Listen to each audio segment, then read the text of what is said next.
We had a protest the other day in our city, and I had got asked a question, would I take a knee? God kind of just revealed to me like a different outlook on, taking a knee, because I was asked like, hey, would you take a knee during this protest? And at first I was like, I don't know about that, because I felt like, it's again, anti-police rhetoric and this whole mantra, like we need to defund the police department. But what was revealed to me was, I kind of felt God has asked me, like, what does it mean to be a servant? So then in my mind, I start going through these different things. Like when I asked my wife to be my wife, I got down on one knee as showing my humbleness to her and showing my willingness that, hey, I'm going to serve you for the rest of my life. When I get down to pray to God, I get down on my knees because it's showing my way of dying to myself and showing my humbleness and coming before God and saying, hey, look, this is who I am. So then when I start thinking about the whole taking a knee outlook of it, the whole world is viewing it as this materialistic, this, idealistic thing, this humanistic standpoint of, no, I'm not taking a knee. But in my mind, it was more of a way to show my submissiveness to the public that I set out to serve. And so if you look at a police officer, a law enforcement officer, we are public servants. And so one of the reasons we're struggling right now is because there's so much pride that's infested our society. And so when we bring that in with the spiritual side of things, what we have is a problem of people not willing to die to themselves. Everybody's for themselves. And so the protest day came and that moment happened, and I was struggling too. Like, I'm always trying to walk by faith for sure. And I'm always asking God, give me the strength when it's not easy. And this was one that was harder than others as of recently. But I always try to be obedient because I know, like, God, like we talked about earlier, I believe that God's put me in a position for a reason. And so I'm tested to see, God test my faith to see how faithful are you going to be even when it's hard. So that moment came the next day and they took a knee. And I was with one of my partners and he was like, no, I'm not taking a knee. I took a knee, but it wasn't based off of what everybody else was thinking. It was based off of my outward expression to the public that I'm here to serve you as a public servant. Nothing to do with, anti-police or nothing to do with defunding police. It was my willingness to outwardly express to everybody, like, here, I am here as a humble servant before you. And I'm willing to do that, as well as right our wrongs and admit our mistakes and our wrongs. And so I think we tie that all back into the spiritual side of things. That is proof and living proof of, the spiritual side of things gives me the wisdom to navigate this charted path. If I didn't have that spiritual wisdom, then I would be like just like everybody else and not have that insight as to how we're going to be able to fix our problems moving forward in the future. I got to jump in. I'm sorry. Wow.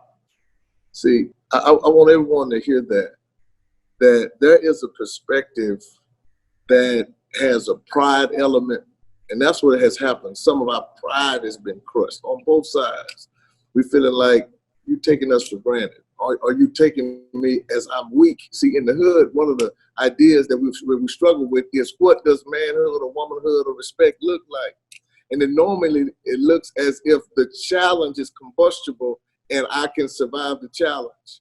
But it's rarely looked at as a meek, humble, strength contained. So I'm willing to take a knee and be vulnerable. See, when you have mutual vulnerability, it's what creates this nuance, this new normal. Man, I have done negotiations with rivaling gang sets. I mean, true rivaling gang. I've negotiated with the Aryan Brotherhood before. Wow. And talking to them, and they're talking to me, and they would say, we hate blacks and we hate this. They would say, but not you, sir. We don't hate you, the other black folks.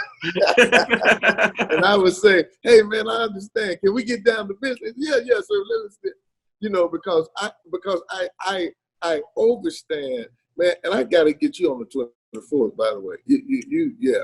Because I'm telling you, I understand what I just heard. You don't hear that often saying, I'm willing to offend those I am riding with to care for those I am assigned to. See, I'm willing to make the people that's riding with me have to reevaluate what they think of me, and so they can be, and I can give them clarity because I'm assigned to be a servant, a public servant. So if that means a knee, okay. If that means I got to explain more than just react, okay. That means if I have to be looked at if they got to interrogate me more than they would us, okay. because the goal is bigger than the road.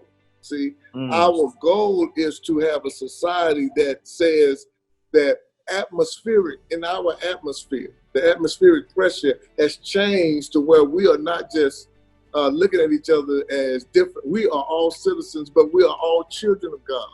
And I wasn't going to say it, but Ryan got me going, talking about God. So I said jump out. I was trying to keep it talking, but he put me out here, so I got to, because